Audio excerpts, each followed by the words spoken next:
Hello, everyone. Thank you so much for joining me. And thank you for joining Angie and Ariel. We are all here to help you fast track your funding with this free grant writing master class.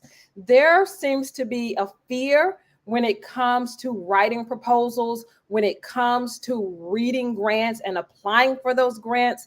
This masterclass is here to help you fast track your funding, but also ease your fears, or at least some of your fears, when it comes to writing a proposal and when it comes to applying for grants. So Angie, Ariel, please introduce yourself to the audience.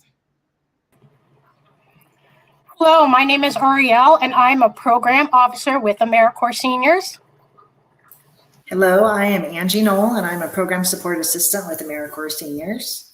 So welcome.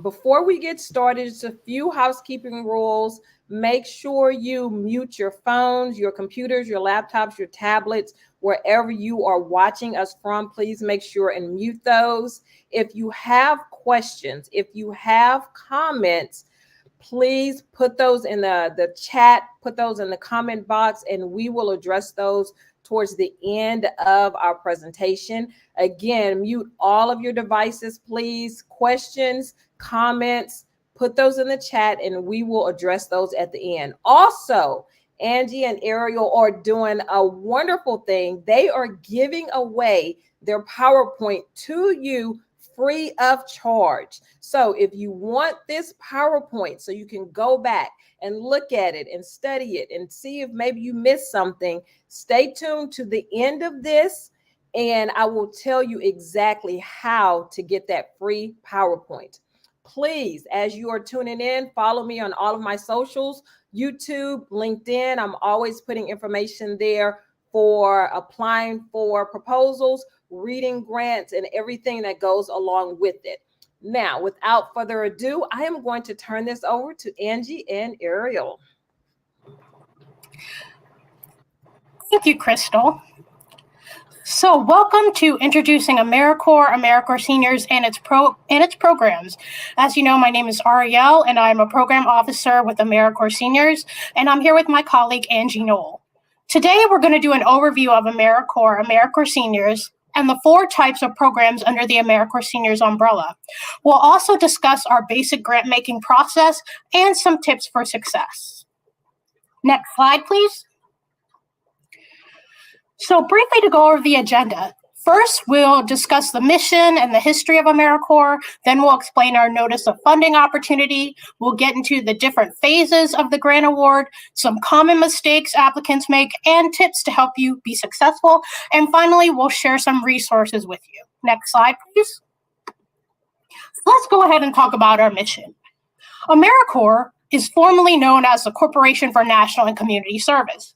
We are a federal agency responsible for civic engagement. That means we lead civic engagement through service and volunteerism, through grant-making efforts and national days of service in the United States. We help millions of Americans improve their lives and the lives of their fellow citizens through service. We do that mostly by working hand in hand with local partners to tap the ingenuity and can-do spirit of the American people to tackle our country's most pressing challenges.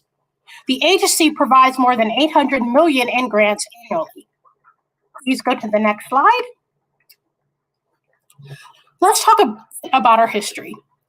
AmeriCorps has several major programs, and they all have distinct requirements, regulations, and the application process will differ slightly for each. AmeriCorps' major programs include NCCC, which is for volunteers between the ages of 18 and 26, state and national, VISTA, and AmeriCorps Seniors.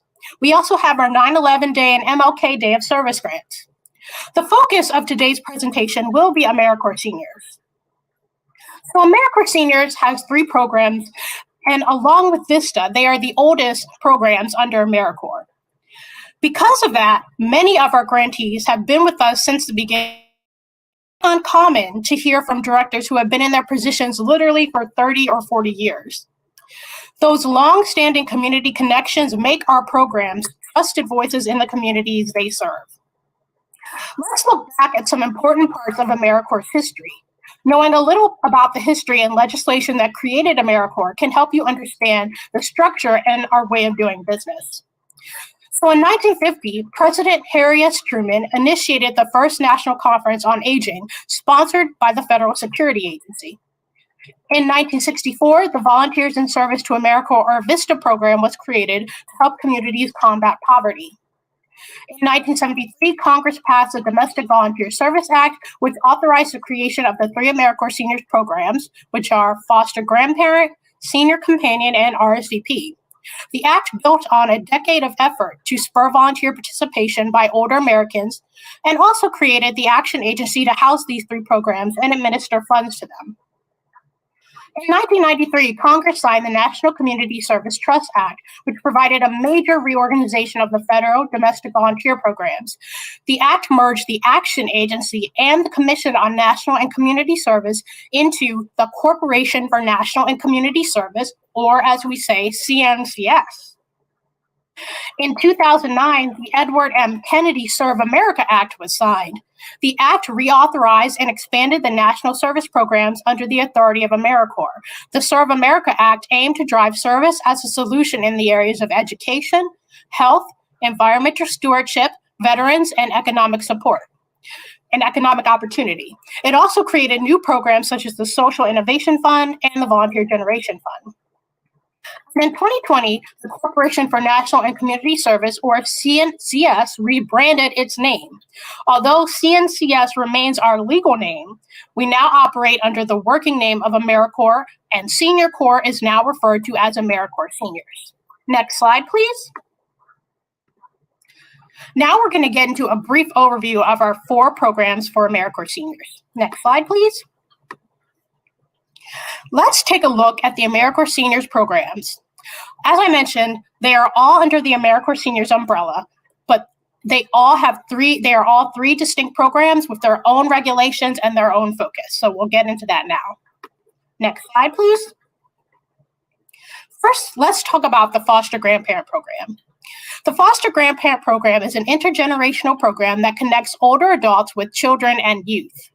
Through one-on-one tutoring and mentorship, foster grandparent volunteers mentor and guide children and youth to higher academic achievement and social emotional development. Volunteers provide consistent support from a caring adult, giving children and youth the tools they need for success in life. These programs offer academic support to students both during the school day or after hours, including sometimes over the summer. Foster grandparent volunteers serve an average of 20 hours per week in schools, early education centers, hospitals, juvenile correctional institutions, and child care centers, and commit to an ongoing relationship with the children and youth served for an academic year or longer. Eligible volunteers may receive a small stipend to defray the cost of living. Now, we will hear firsthand the experience of one of our foster grandparent program volunteers. If we could launch the foster grandparent video. And as we're waiting for the video to come up, I would love it if any of you have experience with foster grandparent program, or you know anyone who's either been a volunteer or been impacted, please note that in the chat. Being a foster grandparent has definitely given me a purpose in life. I love Grandma Lydia. My favorite thing about Grandma Carrot is doing a lot of fun activities. Just been so happy, just so much more energy than being at home alone doing nothing but watching TV. It's the best part of my life. I'm a best student because of her. She helps me with reading sometimes. I am so proud of the work that I do here. Best part of being a foster grandparent volunteer, watching the light up in the kids' eyes. Couldn't be more satisfying. It makes a difference that you get involved with young people. Being a foster grandparent has been a wonderful, wonderful experience for me, and I'm not going to give it up. I'm living again, and the foster grandparent did that for me. Thank you, Grandma. Thank you, Grandma Carol. Thanks, Grandma Jen, for helping me. Thank you. Thank you for that video. I just want to note that that video is a bit older, so the contact information will be included. The updated portion will be at the end of the presentation. But now we can go and we can talk about an overview of our Senior Companion Program. So the Senior Companion Program is a peer-to-peer program providing supportive and individualized services to help older adults live independently. Senior Companion volunteers provide respite to family caregivers, support older adults who have difficulty with daily living tasks such as transportation, shopping, cooking meals, light chores, and more. They provide companionship to help reduce social isolation and keep older adults both engaged in their community and living in their home longer. This also can help reduce the expense of long-term institutional care. Volunteers in the Senior Companion Program also serve an average of 20 hours per week, and eligible volunteers may also receive a small stipend to defray the cost of living. Now we'll hear from one of our Senior Companion Program volunteers. If we can launch the SCP video. And while we're doing that, please note in the chat, if you know anyone who's volunteered with SCP or you're familiar with the program, feel free to put that in the chat. The Senior Companion Program is a program that helps elderly in their homes as far as companionship or with their light duties in their homes, you know, as far as cooking for them or washing for them and cleaning for them. But for me, just to be there, I think they just like my presence there. And that's how it makes me feel like, wow, you know, I did something. It's highly needed. It's meaningful. And one day you may need it yourself. Most of my clients, when I'm with them, I think of, could be my mom. I treat them how I would want my mother to be treated if someone had to take care of her. It's important to be there to help them and to show them that they are still amongst the living, that they still have a voice and they're still loved. To give them that help gives them back their dignity and gives you dignity.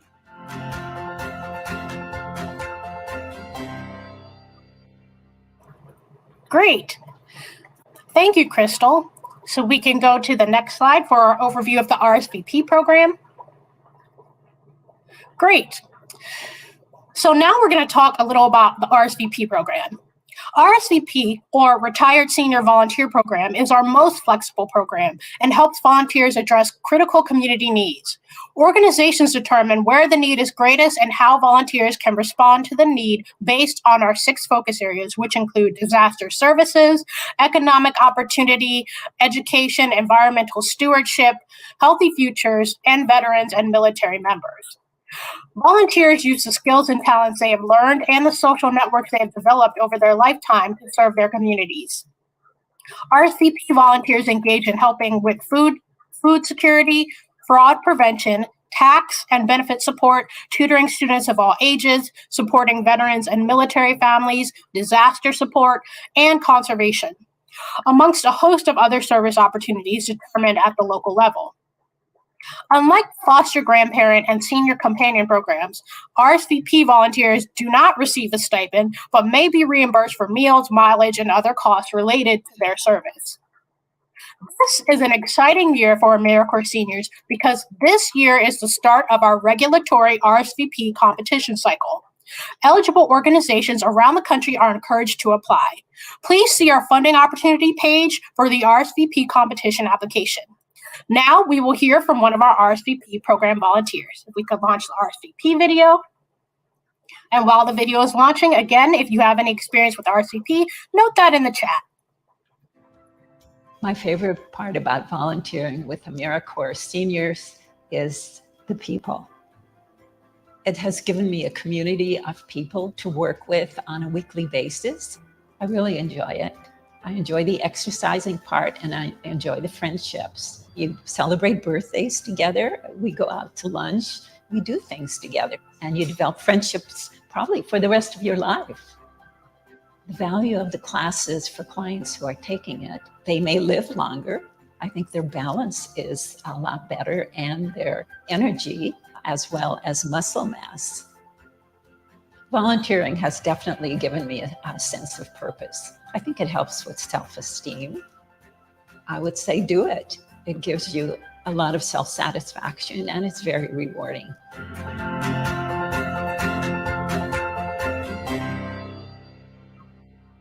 Great, thank you.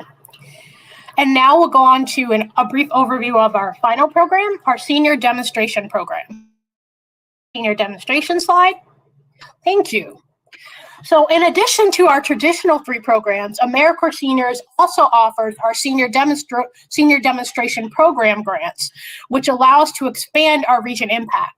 Often these programs utilize innovative programming and activities that may not fit so neatly into the realm of some of our other programs.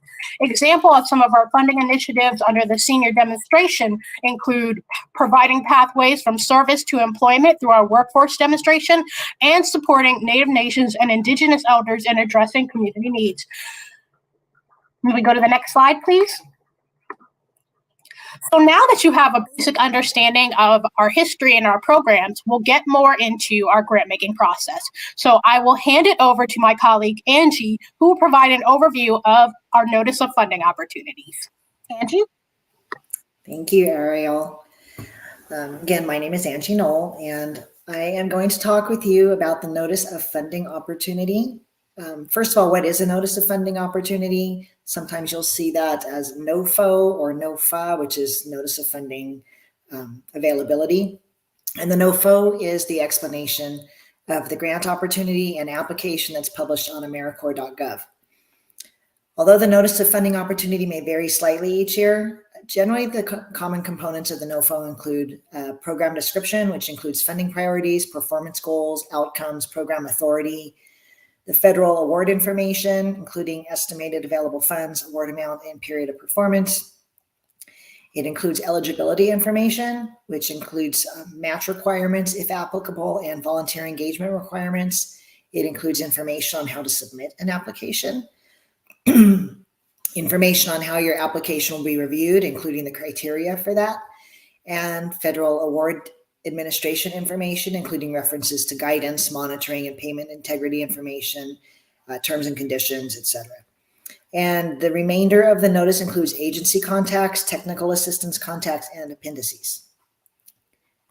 To find the Notice of Funding Opportunity for any particular program, you can visit AmeriCorps.gov website and then click Partner from the toolbar.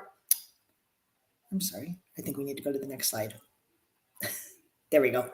So to find the Notice of Funding Opportunity for a particular program, you can visit AmeriCorps.gov website, which looks like this box on the right here, and then you would click on Partner, which is circled from the toolbar at the top, and then click on Funding Opportunities and Current Funding Opportunities. And then you can scroll through our grant opportunities and check the one that most fits your needs. Some of our opportunities are occasionally posted on grants.gov also. Next slide. Now we will discuss the different award phases. Next slide. So there are multiple phases of grant awards, and first we have the pre-award period, and during this phase, your organization will begin by researching opportunities offered through our different programs. These opportunities can be found on AmeriCorps.gov, as stated on the earlier slide, and it's critical to read through the notice to determine the eligibility requirements for the Notice of Funding Opportunity. We also encourage those in your organization to attend fund management and grant compliance trainings that we offer. These trainings will equip your organizations with best practices for completing the grant application. And finally, you'll submit your application through the eGrants portal. And then we have the award period. After submission, awards are reviewed for compliance and eligibility, and then eligible applicants undergo a review based on the selection criteria outlined in the notice. Usually this includes a review of program design, organizational capability, cost effectiveness, and budget adequacy. And finally, if an applicant is selected for a potential award, they will undergo a pre-award risk assessment where staff analyzes risks to the program posed by each applicant and determine the applicant's ability to manage federal funds. And then finally, we have the post-award period. If an organization is deemed eligible, meets the reward risk assessment requirements, and is selected for the award, the applicant will be notified in writing with their award amount. The applicants may also be notified of any additional requirements that need to be resolved prior to issuance of the award, and this process is called resolution. And finally, the grantee will receive a notice of grant award. We call that an NGA, which is the official record of award. And then once the applicant receives that NGA, they're officially an AmeriCorps grantee. The applicant will also be assigned an AmeriCorps portfolio manager who will provide guidance and and to support the grantee as they manage the life cycle of their award. And in addition, AmeriCorps Seniors offers training courses for project directors, which includes a month-by-month outline of all the steps required to manage a grant. And then also during this post-award phase, there will be reporting periods. And this means that all grantees are required to submit a variety of reports to the federal government that are due at specific times during the life cycle of the award. Reports include annual progress reports and semi-annual and annual financial progress reports. The data in these reports helps us understand how our programs are progressing programmatically and financially. They also help highlight any changes and successes our grantees have encountered. And reporting requirements are also included in detail in that notice. Next slide, please. Now we'll discuss some common mistakes and tips for success. So next slide, please. On the screen, we have included some common mistakes. So I'm going to give you a moment to read those common mistakes on the left side to yourself, and then we'll discuss tips for successful application submission.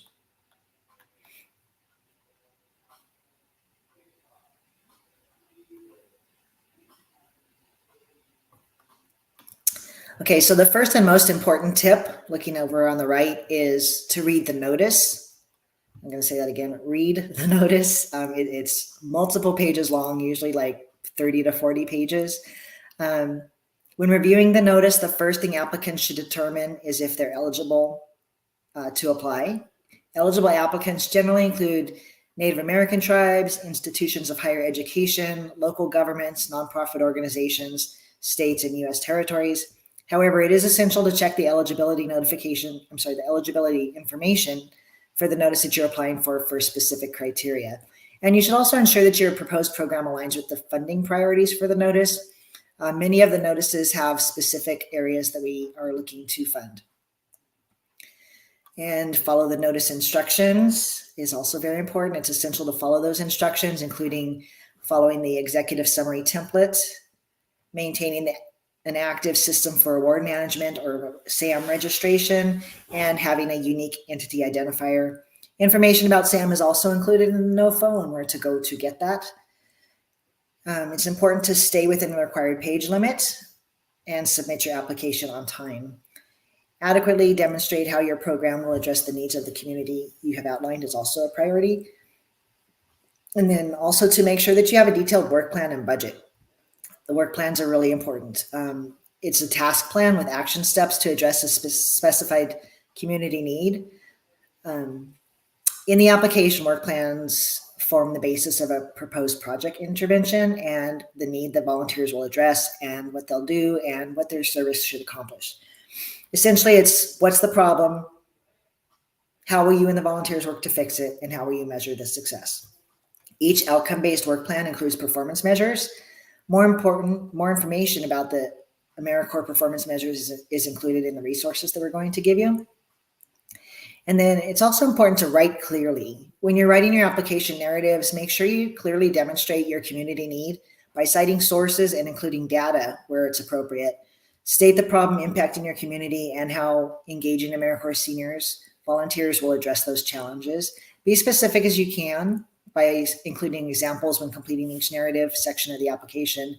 And we highly recommend that you have at least one other person read through your narratives and check for errors. And then finally, take advantage of our technical assistance offerings. Applicants are encouraged to attend our live and recorded assistance sessions. And if you have any technical problems related to submitting your grant, you should always contact the AmeriCorps hotline and be sure to save your ticket number. And we will include that hotline number in the resources as well. Next slide, please. Now that we've covered the basics of the grant process and some basic tips for submitting a grant to AmeriCorps seniors, we'd like to highlight some helpful resources. To learn more about, To learn more about our AmeriCorps seniors programs and view available funding opportunities, please visit the AmeriCorps website dedicated page for our foster grandparent, senior companion, and RSVP programs. Remember to check out our funding opportunity page for our upcoming competition. And then next slide. Additional resources can be found on AmeriCorps.gov on the screen.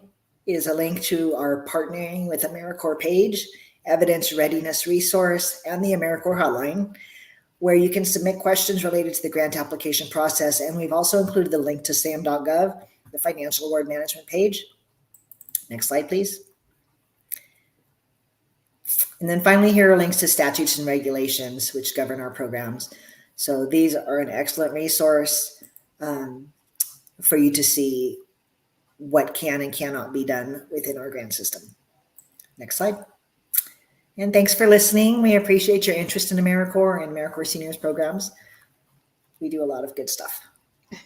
You do a lot of great stuff. Thank you so much for all of that information. Such great information. So I'm going to ask you each maybe a difficult question, a broad question. What do you think is the most important thing a person needs to do in order to help? Because it's never 100%, but in order to help or increase the likelihood of them receiving funding? I'm going to say it again, just read the notice. And I know 30 to 40 pages sounds very long, but there's a lot of spaces. It doesn't take that long to go through as it sounds. And we also offer a lot of FAQs, and there are grant application instructions. And so just read all of the resources and all of the guidance that we offer. That's the best thing that I can offer for advice. Yes, and I'll piggyback off of that. It seems simple, but you would be surprised how many people don't read the notice and they, as a result, don't complete the notice. We can't evaluate a notice if it's not completed or if it's submitted late. So I would say, as Angie said, definitely read through the notice, follow the instructions. And if you have questions, you can reach out to us through our email and ask the questions. But another top tip would be plan in advance. Don't wait till the last minute to get help. If you have technical needs through our e-grant system, call the hotline early and save your ticket number. If you have questions about the application, consult the facts or email us through our email inbox. So plan ahead, and we really like for people to just follow the structure of the notice. It really increases your chances if you follow the instructions and read the notice. Seems simple, but that's a top tip. Yeah. Don't overthink them. They're very specific. Yes. The tip that I will give is to submit early. Submit your proposal early. So if anything happens, technical issues, technical difficulties, you have given yourself time to address those issues. If your Wi-Fi is down, your computer is not working, or whatever the case is, you've given yourself some time to address those issues. So my top tip would be submit early. Okay, so we have a minute and a half left. As promised, if you would like this PowerPoint, it has all of the links, it has all of the video, it has all of the information about applying for an AmeriCorps grant, then email me. And please write this down. Of course, this will be on my LinkedIn. It'll also be on my YouTube page, so you can go back and listen to it. My email, CRYSTAL@capetryllc.com. Email me and request the PowerPoint, and we will give that to you. Angie and Ariel is giving it away free of charge to all of the viewers and all of the listeners. Again, thank you, ladies, so much for helping me with this vision and helping to educate my audience as well as myself about AmeriCorps and all of the wonderful things that you guys have done. And I will just say, I used to work at AmeriCorps. I was an RSVP director. It was the best years of my life. You guys do amazing things at the macro level and the micro level. So thank you all for joining us, and thank you so much for participating in this. Thank you. Thank you. Bye, everyone. Bye.